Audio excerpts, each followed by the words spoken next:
আসসালামু আলাইকুম।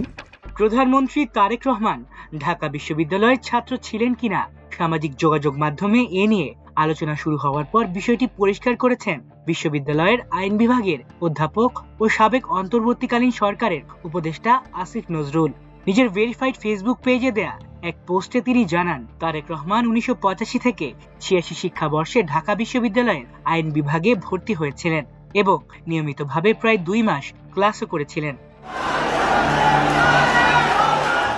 সম্প্রতি ঢাকা বিশ্ববিদ্যালয় সফরকে কেন্দ্র করে তারেক রহমানের ছাত্রত্ব নিয়ে বিভিন্ন প্রশ্ন উঠলে বিষয়টি নিয়ে সরাসরি নিজের অভিজ্ঞতার আলোকে মন্তব্য করেন আসিফ নজরুল। তিনি জানান, আইন বিভাগের একজন সিনিয়র শিক্ষার্থী হিসেবে সে সময় থেকেই তিনি জানতেন যে তারেক রহমান ঢাকা বিশ্ববিদ্যালয়ের শিক্ষার্থী ছিলেন।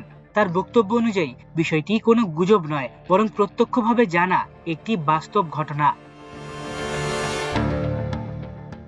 আসিফ নজরুল তার পোস্টে আরো উল্লেখ করেন, তারেক রহমানের সহপাঠীদের মধ্যে দেশের বহু পরিচিত ব্যক্তিত্ব ছিলেন। তাদের মধ্যে সাবেক জাতীয় সংসদ স্পিকার শিরীন শারমিন চৌধুরী, পরিবেশ অধিকার কর্মী ও সাবেক উপদেষ্টা রিজওয়ানা হাসান এবং আপিল বিভাগের বিচারপতি ফারাহ মাহবুবের নাম উল্লেখ করেন তিনি। এসব তথ্য বিশ্ববিদ্যালয় জীবনে তারেক রহমানের উপস্থিতির প্রামাণ্য দিকগুলোকে আরো দৃঢ় করে বলে মনে করছেন পর্যবেক্ষকরা। আসিফ নজরুল তার স্মৃতিচারণে সে সময় রাজনৈতিক বাস্তবতার কথাও তুলে ধরেন। তিনি বলেন, দেশে তখন সামরিক শাসক হুসেইন মোহাম্মদ এরশাদের কঠোর নিয়ন্ত্রণ ছিল। একই সময়ে প্রয়াত রাষ্ট্রপতি জিয়াউর রহমানের হত্যাকাণ্ড ঘিরে নানা রাজনৈতিক উত্তেজনা চলছিল এবং নিরাপত্তা পরিস্থিতিও ছিল অত্যন্ত স্পর্শকাতর। এই প্রেক্ষাপটে নিরাপত্তাজনিত কারণেই সম্ভবত তারেক রহমানের বিশ্ববিদ্যালয় জীবনের পড়াশোনা দীর্ঘস্থায়ী হয়নি।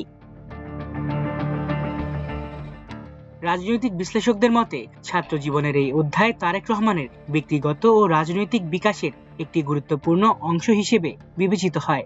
জাতীয় রাজনীতিতে সক্রিয় হওয়ার বহু আগেই তিনি দেশের সর্বোচ্চ বিদ্যাপীঠে শিক্ষা জীবনের অভিজ্ঞতা অর্জন করেছিলেন, যা পরবর্তী সময়ে তার নেতৃত্ব গুণ বিকাশে ভূমিকা রেখেছে বলে অনেকেই মনে করেন। ঢাকা বিশ্ববিদ্যালয়ের মতো ঐতিহ্যবাহী প্রতিষ্ঠানের সঙ্গে তার সম্পৃক্ততা এখন নতুন করে আলোচনায় আসায় রাজনৈতিক মহলেও বিষয়টি গুরুত্বের সঙ্গে দেখা হচ্ছে। আমি মনে করি প্রত্যেকটা পদই অত্যন্ত গুরুত্বপূর্ণ। সব মিলিয়ে আসিফ নজরুলের বক্তব্যে স্পষ্ট হয়েছে যে প্রধানমন্ত্রী তারেক রহমানের ঢাকা বিশ্ববিদ্যালয় অধ্যায় ইতিহাসের অংশ হিসেবেই বিদ্যমান। সাময়িকভাবে পড়াশোনা থেমে গেলেও সেই ছাত্র জীবনের স্মৃতি ও অভিজ্ঞতা আজও দেশের রাজনৈতিক ইতিহাসের এক উল্লেখযোগ্য অনুষঙ্গ হিসেবে আলোচিত হয়ে উঠেছে।